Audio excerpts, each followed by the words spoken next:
I was watching a podcast on Club Shay Shay of Steve Stoute, and he said something that really stick to me, which was when he was 30 years old, he was already having a salary of 2.5 million every year, which is crazy. And so he was making a ton of money. He was great. He had powerful. He was a record exec at the music in the music industry, making his money, doing his thing, all good. And there's a guy who was running an agency who told him, "We want you to come and leave the record industry behind and come work with us." And he was like, "Yeah, but listen, I'm making 2.5 million every year, which means that I make 200 something K every month. How much are you willing to pay me?" And they were like, "Listen, we can only pay you 15K a month.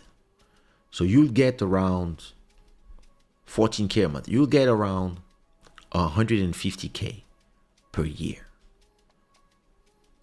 And he was like, "You think I'm going to leave my job where I get paid 2.5 million every year? You think I'm going to leave that job to go to your company where you only going to pay me 150K? And the guy told him, "Listen,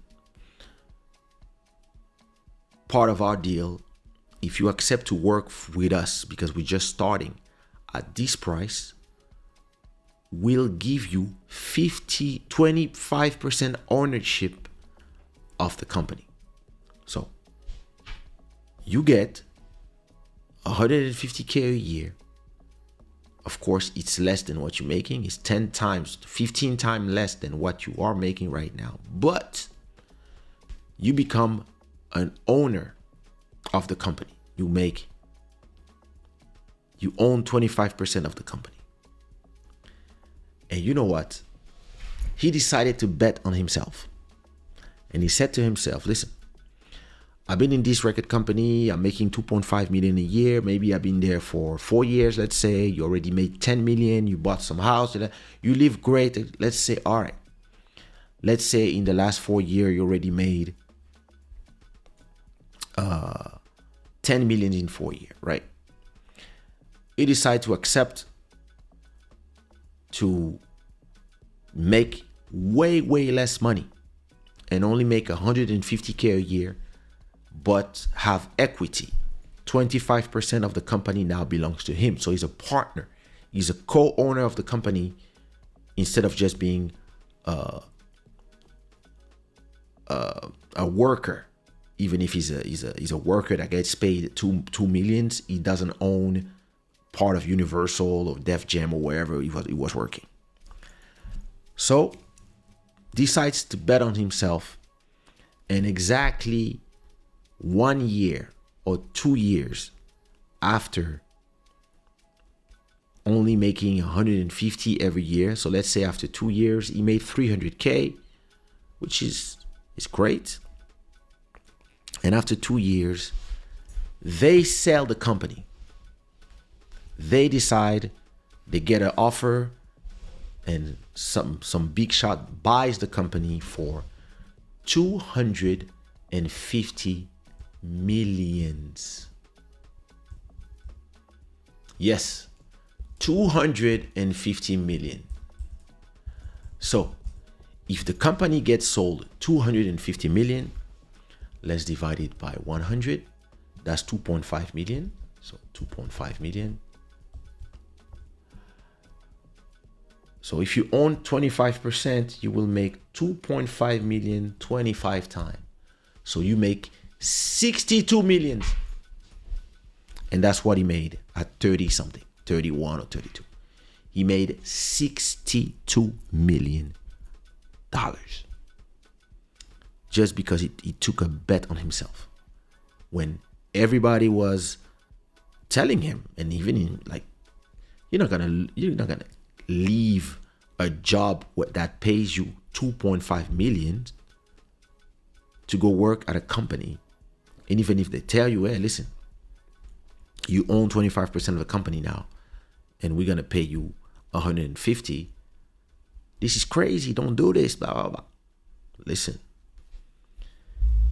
In 2 years, he made 62 millions from selling that company. So this shows you that a lot of times the people who have to trust themselves and bet on themselves is you. Because a lot of people, they will not understand that. And they will tell you, it's obvious, you have to go with the big numbers, etc. But in reality, no. Sometimes you have to, trust yourself, trust your guts, and go and do something that is not obvious to everybody, but is obvious to you. Because trust me, it's better to own something so that when it's time to sell it, you make money, than having a salary and yet you can get fired anytime from Universal or whatever. There, he had equity. He was co-owner of the company, so they couldn't fire him because he's a partner now. And when they sell, he makes a ton of money. See? And that's exactly what I do when I walk the path of life. I always bet on myself, even when nobody believes in what I'm doing or the direction I'm taking. In 10 years, everybody's always looking at me and like, now we get what you did 10 years ago. Why you did that to be here today. And a lot of people, they don't have this vision of life because they think about the right now, in a week, in a month, in 6 months. No, you have to, I start thinking in 6 months, in 1 year, in 5 years, in 10 years. You see the photo when I'm in Bangkok, I was looking at my stats and I was asking myself, okay, how do I multiply my stats by 2? My goal was to arrive at 500K a week. Now I'm at 2 million. And my goal is to be at 3 million now. And it's listen, I don't know how you rewire yourself to become a visionary and to always think 2, 3, 4, 5, 10 steps ahead. I just know that that's the way I am. I'm just built like that. I'm sure that you can get training and try to understand and maybe be less emotional and more calculative. But this makes the difference, especially when you are doing business. I know a lot of people, they do business in a way that is so emotional that they will take all the wrong decisions just because they are taking emotional decisions. But no, you have to take cold decisions. You can be emotional when you are living things, but when it's time to take decisions, you have to be cold and calculated. You have to calculate. And this is something I did. Listen, when I did my deal with Section Zouk back in 2003, everybody that is watching on Instagram is going to cut in 2 minutes. So come to YouTube or Twitter or Facebook. As I was saying,